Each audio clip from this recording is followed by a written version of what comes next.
नमस्कार, आप देख रहे हैं टीएनपी न्यूज। मैं हूं आपके साथ निम्मी सिन्हा और स्वागत है आपका यूपी की खबरों में। इन्वेस्टर्स समिति में खेलो इंडिया यूनिवर्सिटी गेम्स की ब्रांडिंग की जाएगी। लखनऊ में इस बार खेलो इंडिया यूनिवर्सिटी गेम्स का आयोजन होने जा रहा है। पूरे देश की यूनिवर्सिटी के खिलाड़ी इसमें हिस्सा लेंगे।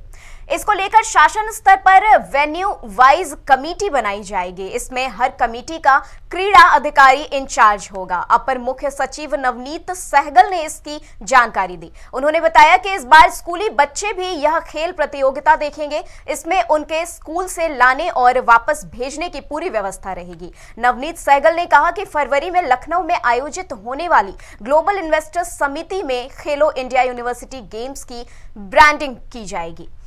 जीआईएस में उत्तर प्रदेश की खेल गतिविधियों का एक भव्य स्टॉल लगाया जाएगा। यूनिवर्सिटी गेम्स की ओपनिंग सेरेमनी लखनऊ में होगी। मुख्यमंत्री योगी आदित्यनाथ द्वारा इसका शुभारंभ किया जाएगा और वाराणसी में होने वाली क्लोजिंग सेरेमनी में प्रधानमंत्री को मुख्य अतिथि के रूप में आमंत्रित किया जाएगा।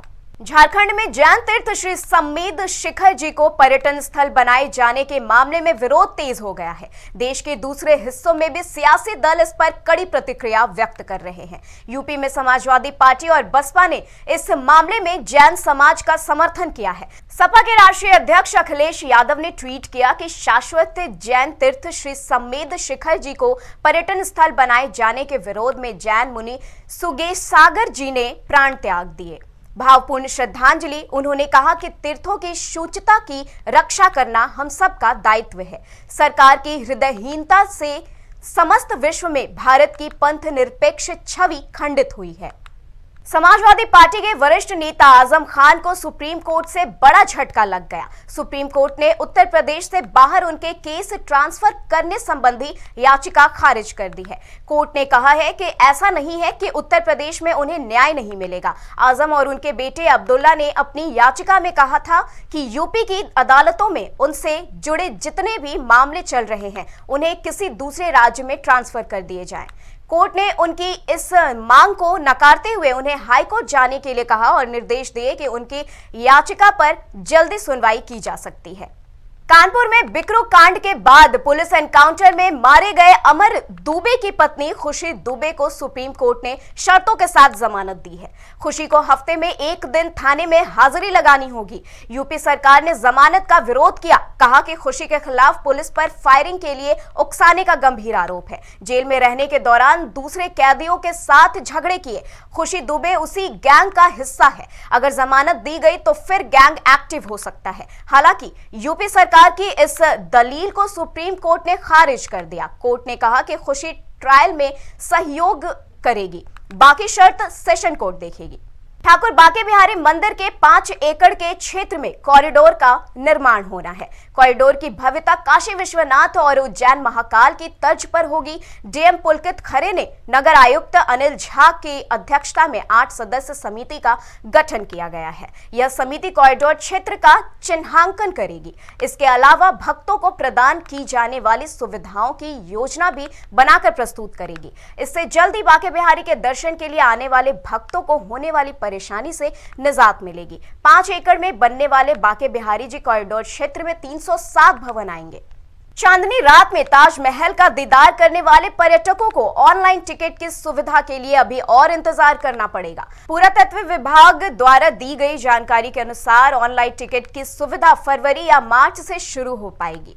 अभी पर्यटकों को रात्रि दर्शन के लिए पुरातत्व विभाग के मॉल रोड स्थित कार्यालय से ऑफलाइन टिकट ही खरीदनी पड़ेगी। आपको बता दें, आज से ताजमहल का 5 दिवसीय रात्रि दर्शन शुरू हो जाएगा। ऐसे में रात्रि दर्शन के इच्छुक पर्यटकों को एक दिन पहले टिकट बुक करानी पड़ती है।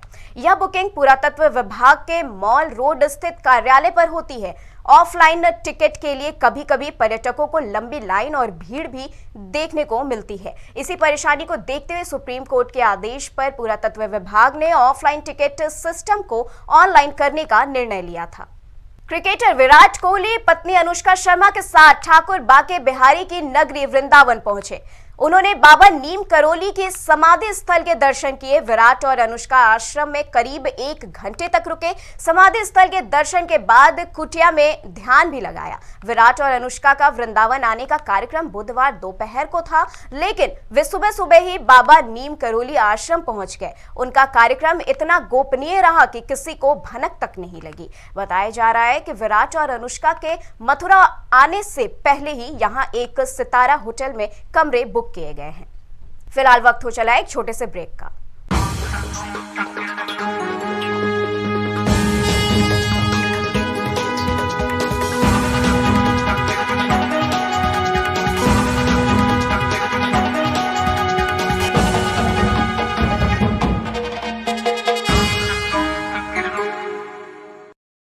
ब्रेक के बाद आपका फिर से स्वागत है। शाहजहांपुर में पुलिस को एक बड़ी सफलता हाथ लगी है। मुखबिर की सूचना पर पुलिस ने 15,000 के इनामी अपराधी को गिरफ्तार कर लिया। इस अपराधी पर पास्को एक्ट सहित अन्य मामले दर्ज है। आपको बताते चले, थाना बांडा का रहने वाला अपराधी मुरारी लाल पुलिस को चकमा देकर कई दिनों से फरार चल रहा था, जिसके बाद पुलिस ने मुखबिर की सूचना पर बदमाश को गिरफ्तार करके जेल भेज दिया है। वरिष्ठ अधिकारियों के निर्देश पर पुरस्कार घोषित अपराधियों की गिरफ्तारी हेतु चल रहे अभियान के क्रम में थाना बंडा को एक महत्वपूर्ण सफलता प्राप्त हुई है। थाना बंडा पुलिस द्वारा 15,000 रुपये के पुरस्कार घोषित अपराधी मुरारी लाल को गिरफ्तार किया गया है, जो लगभग 4 माह से 376 IPC और 3/4 पॉक्सो एक्ट में वांछित चल रहा था। इसकी गिरफ्तारी हेतु लगातार दबिशें दी जा रही थी और मुखबिर की सटीक सूचना पर इसकी गिरफ्तारी की गई है। इसे थाना बंडा पर दाखिल करके अग्रिम वैधानिक कार्रवाई की। बदायूं के रौली गांव में चारपाई में आग लगने से 8 साल की मासूम बच्ची की जलकर मौत हो गई। ये हादसा अलाव से चारपाई में आग लगने से हुआ। जानकारी के मुताबिक हादसे के वक्त मृतक बच्ची के माता पिता काम से बाहर गए हुए थे, जिसके बाद अलाव में जलती आग से बच्ची झुलस गई, जिसके चलते बच्ची की मौत हो गई।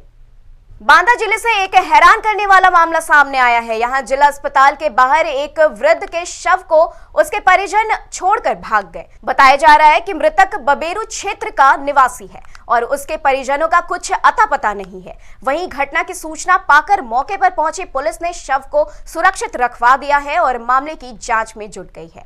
एक व्यक्ति है जो अज्ञात में है, इनकी उम्र करीब 65 साल है। ये हमारे यहाँ मृत अवस्था में आए हैं और ये इनके साथ कोई नहीं, परिजन नहीं है और कुछ लोग अज्ञात लोग इनको छोड़ के चले गए। बॉडी को पोस्टमार्टम करवाने के भेज दिया गया और बॉडी को मोचरी में रखवा दिया गया। आगरा समेत पूरे उत्तर प्रदेश में लोग ठंड की वजह से परेशान हैं। वहीं रेलवे को कोहरे की वजह से काफी परेशानी झेलनी पड़ रही है।